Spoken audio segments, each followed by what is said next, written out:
Assalamualaikum warga Tatargaluh, selamat akhir pekan. Semoga warga Tatargaluh senantiasa sehat dan sejahtera di akhir pekan ini. Warga Tatargaluh di pekan ketiga Liga 3 menunjukkan magisnya. Euforia masyarakat Kabupaten Ciamis khususnya Balad Galuh dalam menyambut putaran nasional Liga 3 tahun 2021-2022 yang digelar di Stadion Galuh Ciamis masih sangat terasa. Terlebih tren positif Laskar Singacala PSGC dalam memenangi setiap pertandingan menambah antusiasme seluruh warga Tatargaluh Ciamis untuk terus mengikuti setiap laganya. PSGC merupakan kampiun di Grup E putaran nasional Liga 3 tahun 2021-2022 babak 64 besar yang sejauh ini tercatat tidak pernah terkalahkan di babak tersebut dengan raihan poin sempurna. Tren positif ini terus berlanjut hingga laga perdana di babak 32 besar Grup S, yang mana pada laga perdana di babak 32 besar, PSGC Ciamis taklukkan Persa Kebumen dengan skor 1-0. Di akhir pekan minggu ketiga bulan Februari 2022 ini, sejumlah agenda penting pun telah dilaksanakan pemerintah Kabupaten Ciamis. Berbagai informasi penting mengenai hal tersebut telah kami siapkan di akhir pekan.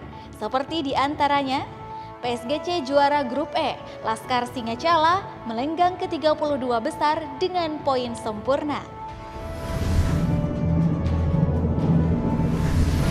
Memetik buah manis, di laga perdana 32 besar, PSGC kandaskan Persa Kebumen 1-0.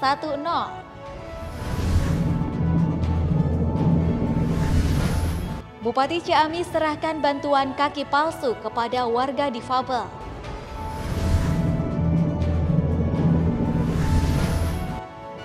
Sejumlah berita lainnya juga telah kami siapkan yang terangkum dalam Warta Ciamis dalam sepekan. Bersama saya Rima Adriani, inilah Warta Ciamis dalam sepekan.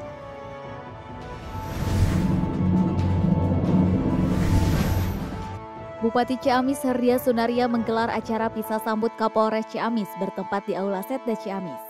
Kapolres Ciamis resmi berganti setelah dilaksanakannya acara serah terima jabatan di Mapolda Jabar Selasa 8 Februari 2022 dari AKBP Wahyu Broto Narsono Adi kepada AKBP Tony Prasetyo Yudangkoro. AKBP Wahyu Broto NA Kapolres Ciamis sebelumnya dipromosikan menjadi Kabagdal Progar Rorena Polda Jabar. Sedangkan Kapolres Ciamis yang baru AKBP Tony Prasetyo Yudangkoro sebelumnya menjabat sebagai akreditor Madya Divisi Propampori.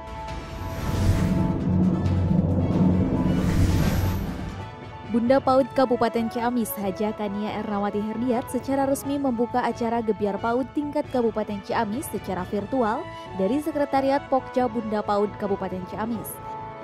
Bertemakan Aku Bangga Menjadi Anak Indonesia, kegiatan Gebyar PAUD berupa melukis gipsum untuk peserta didik dan melukis kendi untuk tenaga pendidik ini diikuti oleh 9.673 peserta terdiri dari 9.104 peserta didik dan 569 tenaga pendidik yang tersebar di seluruh satuan PAUD di Kabupaten Ciamis.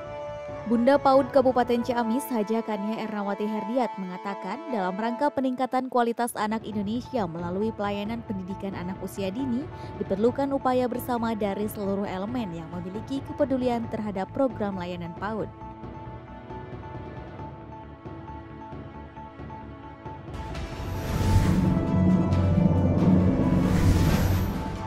Menko Maritim dan Investasi Luhut Binsar Panjaitan dalam rakor PPKM Jawa dan Bali yang digelar secara virtual meminta kepada para kepala daerah, BNPB serta Kemenkes agar memberikan edukasi kepada masyarakat luas terkait karakteristik varian COVID Omikron yang berbeda dengan varian Delta. Dalam rakor tersebut, Menko Marves juga meminta laporan secara rinci dari tiap gubernur di setiap provinsi yang mencakup keterisian bed, jumlah kasus aktif dan rawat inap berdasarkan gejala, kapasitas serta keterisian isolasi terpusat, kondisi pasien yang meninggal, serta progres penyediaan asrama bagi tenaga kesehatan. Menko juga dalam kesempatan tersebut meminta para kepala daerah untuk mencari keseimbangan antara kesehatan dan ekonomi. Mengingat karakteristik Omikron yang sedikit berbeda dari varian Delta sehingga pengereman ekonomi tidak dilakukan secara signifikan. Menko Marves menutup dengan meminta seluruh kepala daerah baik kabupaten maupun kota dan DIM beserta Kapolres untuk mencapai target vaksinasi dosis kedua yang mana akan diberi penambahan perpanjangan waktu selama 2 minggu demi mencapai target tersebut.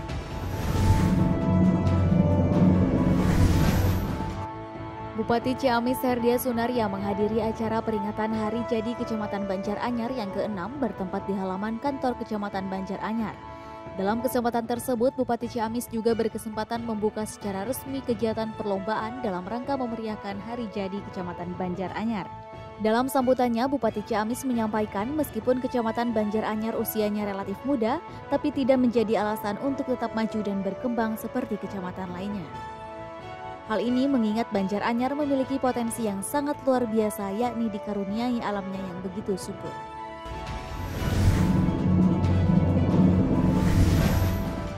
Magis PSGC begitu menyihir balad Galuh dan seluruh warga Tetar Galuh Kabupaten Ciamis di putaran nasional Liga 3 tahun 2021-2022 babak 64 besar dan 32 besar. Laskar Singacala begitu didaya dengan tidak terkalahkan di sepanjang laga. Di babak 32 besar kembali membuat bangga seluruh warga masyarakat Kabupaten Ciamis dengan mengibarkan bendera kemenangan kontra Persak Kebumen 1-0.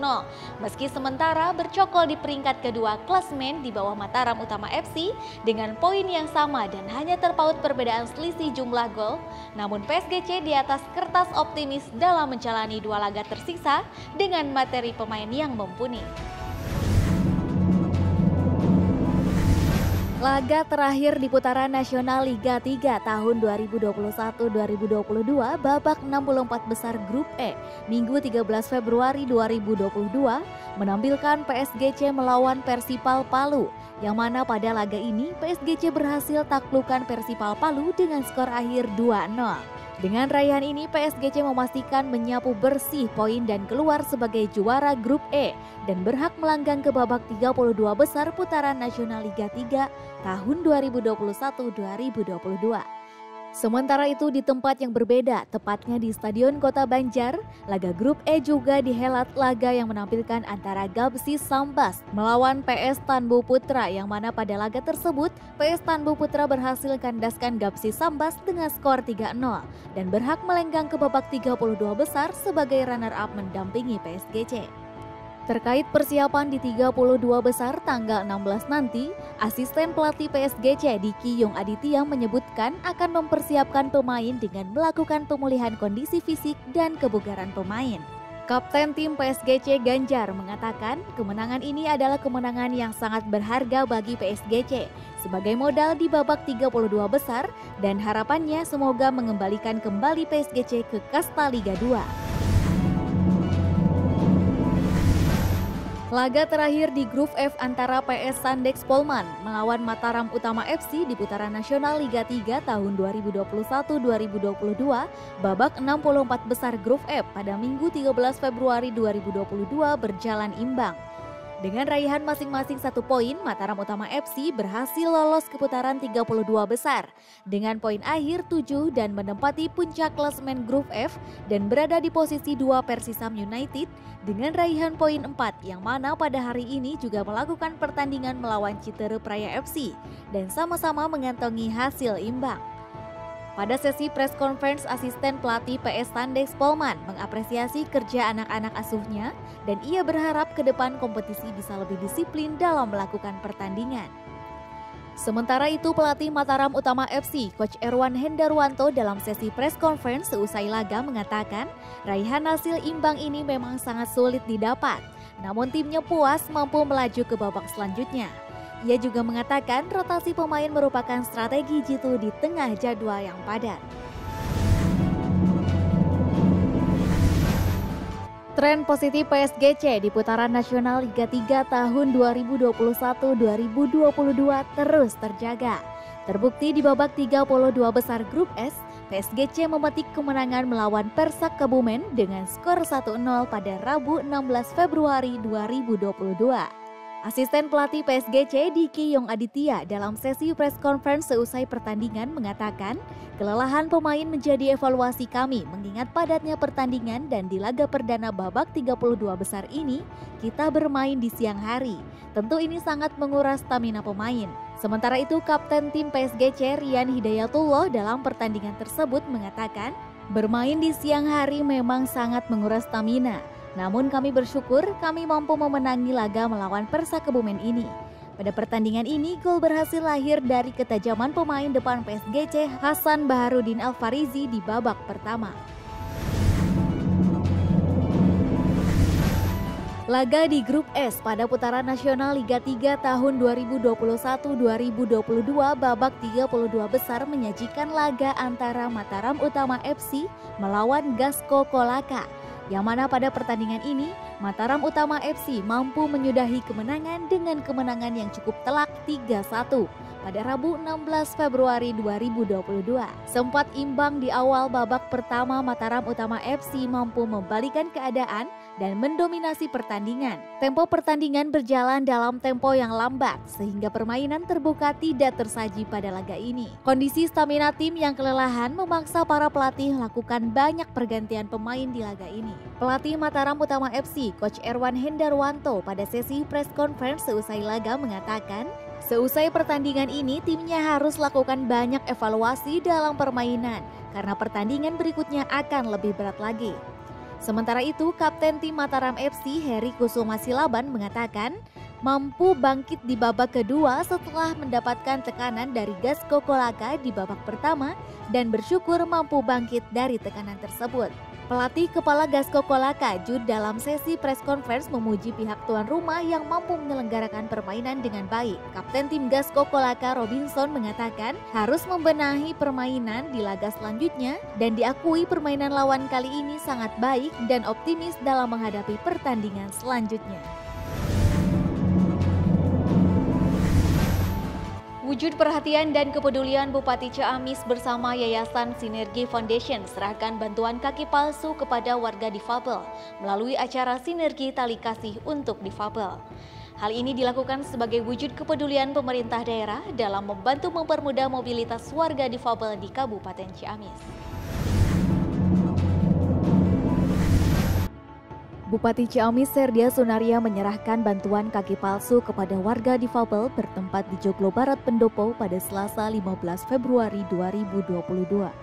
Agenda penyerahan kaki palsu tersebut merupakan bantuan dari Yayasan Sinergi Foundation melalui acara Sinergi Tali Kasih untuk Difabel sebagai wujud kepedulian kepada warga difabel di Kabupaten Ciamis. Bupati Ciamis menyampaikan dengan kaki palsu tersebut diharapkan dapat membawa manfaat bagi warga difabel dalam melaksanakan aktivitas sehari-hari dan dapat dijadikan dorongan motivasi dan semangat untuk menjalani hidup agar lebih baik dan lebih mandiri lagi. Proses penilaian dokumen perencanaan kabupaten atau kota se-Jawa Barat dalam tahapan penilaian pembangunan daerah atau PPD memasuki tahapan kedua. Dalam hal ini, Kabupaten Ciamis masuk dalam proses ini untuk bersaing dengan 7 kota atau kabupaten lainnya yang lolos penjaringan. PPD ini merupakan kegiatan tahunan Kementerian PPN atau Bappenas yang dikoordinasikan oleh Deputi Pemantauan, Evaluasi, dan Pengendalian Pembangunan. Pemaparan tersebut dilangsungkan secara virtual dari Aula Sekretariat Daerah Kabupaten Ciamis pada Senin 14 Februari 2022. Kegiatan tersebut untuk memberikan apresiasi dan penghargaan kepada pemerintah daerah tingkat provinsi, kabupaten maupun kota yang menunjukkan kinerja yang baik dalam perencanaan dan pencapaian pembangunan daerah. Wakil Bupati Yana De Putra berharap dalam pelaksanaan nilai PPD tidak hanya menilai atas hal yang telah dilakukan, namun juga memberikan masukan dan evaluasi untuk perbaikan ke depannya. Bupati Ciamis Serdia Sunaria dan Wakil Bupati Ciamis Yana De Putra menghadiri peringatan Hari Lahir Partai Gerakan Indonesia Raya atau Gerindra ke-14 bertempat di lingkungan Astana Gede Kawali pada Senin 14 Februari 2022. Dalam sambutannya, Bupati Ciamis menyampaikan usia 14 tahun merupakan usia yang cukup matang dan bukan waktu yang sedikit bagi para pendiri partai dengan perjuangannya yang luar biasa hingga sampai pada saat ini. Sementara itu, Ketua DPC Gerindra Pipin Arifin Apilin melaporkan kegiatan Harla Partai diisi dengan kegiatan bakti sosial, pengobatan gratis, serta penyerahan santunan kepada puluhan anak yatim yang berasal dari 4 desa di Kecamatan Kawali. Sekretaris Daerah Kabupaten Ciamis Dr. Haji Tatang MPD ikuti rapat koordinasi Satgas Penanganan COVID-19 Provinsi Jawa Barat yang dipimpin oleh Sekretaris Daerah Provinsi Jawa Barat Setiawan Wangsa Atmaja pada Minggu malam di ruang Vidkon ULP Setda 13 Februari 2022.